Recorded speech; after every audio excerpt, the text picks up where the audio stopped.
21শে জুলাই আমাদের কাছে শহীদ স্মরণ, খুব আবেগের দিন। 1993 সালের ঠিক ওই দিনটাতে 13 জন তরতাজা যুবকের তৎকালীন সময়ে কংগ্রেসের সভানেত্রী মমতা বন্দ্যোপাধ্যায়ের নেতৃত্বে যে 21শে জুলাই সংগঠিত হয়েছিল, নো আইডেন্টিটি নো ভোট, এইটাকে সামনে রেখে মহাকরণ অভিযান ছিল। তো সেইটা আমাদের কাছে খুব আবেগ। প্রত্যেক বছরে নাই এই বছর আমরা 21শে জুলাই আমরা প্রস্তুতি পর্ব আমরা শুরু করতে চলেছি। আমাদের বিগত বছর যেভাবে চলতো এই বছর ঠিক সেইভাবেই প্রত্যেকটি মহল্লায় মহল্লায়, প্রত্যেকটি গ্রামে গ্রামে আমরা মাইক প্রচার এবং বিভিন্ন মিটিং মিছিলের মধ্য দিয়ে আমরা এই 21শে জুলাই আমরা প্রস্তুতি করব। এটা আমাদের ব্লক তৃণমূল কংগ্রেসের পক্ষ থেকে এটা আমাদের সিদ্ধান্ত। বলছি এই কর্মসূচির মূল উদ্দেশ্যটা কী হতে পারে? মূল উদ্দেশ্য আমাদের 21শে জুলাই 1993 সাল থেকে আজও পর্যন্ত যে যতজন তৎকালীন সময়ে কংগ্রেস, পরবর্তী সময়ে তৃণমূল কংগ্রেসের সিপিএমের হারমাতদের হাতে যতজন শহীদ হয়েছে এই বাংলায় তৃণমূল কংগ্রেস করার জন্য, তাদের যে শহীদ তর্পণ, শহীদ দিবস, এটাই আমাদের কাছে মূল উদ্দেশ্য। প্রতি বছরই আপনার প্রচারের সময় একটা উল্লেখ করেন যে প্রধান বক্তা মমতা বন্দ্যোপাধ্যায়, তৃণমূল সুপ্রিমো। তো এবছর মমতা বন্দ্যোপাধ্যায় বক্তব্য যে রাখবেন উনি ওখানে ধর্মতলায় শহীদ স্মরণে, প্রধান বিষয়বস্তু কি হতে পারে বলে আপনার মনে হচ্ছে? না, আমার মনে হচ্ছে নেত্রী কী বক্তব্য দেবেন সেটা তো আমি তো বলতে পারবো না। তবে আমরা অনুভব করেছি যেটুকু, যে এই বছর লোকসভা নির্বাচনে যেভাবে এক্সিট পোলকে সামনে রেখে বিজেপি যেভাবে উল্লাস শুরু করেছিল, আজকে যে এক্সিট পোল যে মিথ্যা সেটা প্রমাণিত হয়েছে।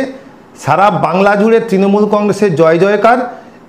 29 জন সাংসদ মমতা বন্দ্যোপাধ্যায়ের নেতৃত্বে এবং অভিষেক বন্দ্যোপাধ্যায়ের সেনাপতিত্বে জয়লাভ করেছে।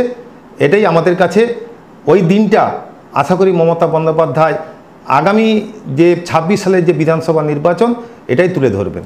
বলছি এই যে শহীদ মাতঙ্গিনী ব্লক এলাকা রয়েছে, এই ব্লক এলাকার তৃণমূল কর্মীদের অংশগ্রহণের জন্য ওই স্মরণ সভায় যাওয়ার জন্য কী কী ব্যবস্থা গ্রহণ করছে? বিগত বছর যেরকম ছিল, আমাদের মেছেদাতে ক্যাম্প হয়।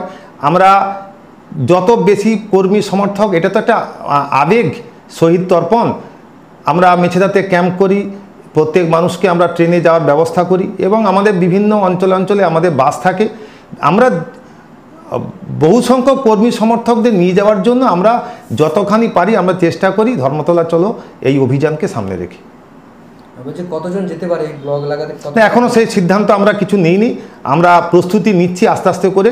আমরা মিটিং করব, মিটিং করে আমাদের যত বেশি সংখ্যক, এখন থেকে সেই নির্দিষ্ট সংখ্যা বলা আমার ঠিক না, আমরা যত বেশি সংখ্যক নিয়ে যাই বিগত দিনের মতো এদিনেও ওই দিনটাতে আমরা নিশ্চয়ই লোক নিয়ে যাব। বলছি আপনি তো শহীদ মাতঙ্গিনী ব্লক তৃণমূল কংগ্রেস কমিটির সভাপতি। এই ব্লক এলাকার তৃণমূলের যে বিভিন্ন যে গণসংগঠন, ছাত্র, যুব, মহিলা সহ আরও যে সংগঠন রয়েছে, সেই নেতাদের ভূমিকা কি থাকতে পারে এবারের? সবাই একত্রিতভাবে লড়াই করব আমরা। ছাত্র, যুব, মহিলা, সংখ্যালঘু, আইএনটিটিউসি, আমাদের যত সংগঠন আছে আমরা সবাই মিলে এই দিনটা ঝাঁপিয়ে পড়ি, সবাই মিলে আমরা ধর্মতলা অভিমুখে যাতায়াত করি। আর একটা প্রশ্ন হচ্ছে 26 সালে বিধানসভা নির্বাচন রয়েছে পশ্চিমবাংলায়, তো এবারে 24 সালে কি হতে পারে? মানে এই শহীদ স্মরণ থেকে কি 26 সালে বিধানসভা নির্বাচনে যারা 21 সালে বলেছিল ইসবার 200 পার, তারা বুঝতে পেরেছে বাংলার মানুষ মমতা বন্দ্যোপাধ্যায়কে আবার উজাড় করে তৃতীয়বারের মতো মুখ্যমন্ত্রী করেছে। আবার এই লোকসভাতে বলেছিল আমরা 35টা আসন নিয়ে যাব। বাংলার মানুষ বুঝিয়ে দিয়েছে মমতা বন্দ্যোপাধ্যায় ছাড়া বাংলায় কেউ নেই। আগামী 26 সালে আবারও বাংলার মানুষ মমতা বন্দ্যোপাধ্যায়কে উজাড় করে আবার চতুর্থবারের মতো মুখ্যমন্ত্রী করার জন্য ব্যবস্থা করবে, এ বিষয়ে কোনো সন্দেহ নেই। প্রতিবারে দেখা যায় দেওয়াল লিখন, ব্যানার টাঙানো। হ্যাঁ, আমরা সেটাও সেই প্রস্তুতি হবে। আমরা বিভিন্ন জায়গায় দেওয়াল লেখন হবে, আমাদের ফ্লেক্স টাঙানো হবে 21শে জুলাইকে সামনে রেখে।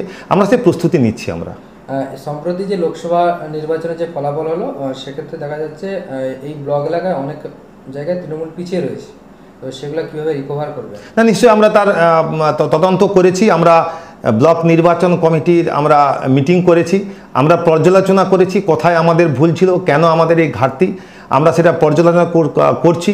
আগামী দিনে আরও পর্যালোচনা করব এবং সঙ্গে সঙ্গে আগামী 26 সালকে সামনে রেখে আমাদের সংগঠনকে তৈরি করার জন্য যা জেলা থেকে নির্দেশ আসবে, রাজ্য থেকে নির্দেশ আসবে, সংগঠনকে গুছিয়ে তোলার জন্য আমরা যা যা পরিকল্পনা সেটা করব। আশা করি 26 সালে বিধানসভা নির্বাচনে, গতবারও 21 সালে এই তমলুক বিধানসভা খুব হাড্ডাহাড্ডি লড়াই ছিল, তো আমরা তবু জয়লাভ করেছি। আশা করছি আমরা এই নির্বাচনে আমরা মাতঙ্গিনী ব্লক থেকে লিড দিতে না পারলেও আগামী 26 সালের যে তমলুক বিধানসভা যিনি প্রার্থী হবেন, মমতা বন্দ্যোপাধ্যায়ের আশীর্বাদে যাকে প্রার্থী করবেন, আমরা তাকে লিড দিতে পারবো, এই ভরসা আমাদের আছে, বিশ্বাস আছে কর্মীদের উপরে। আমি রাজেশ হাজরা, সভাপতি, শহীদ মাতঙ্গিনী ব্লক তৃণমূল কংগ্রেস।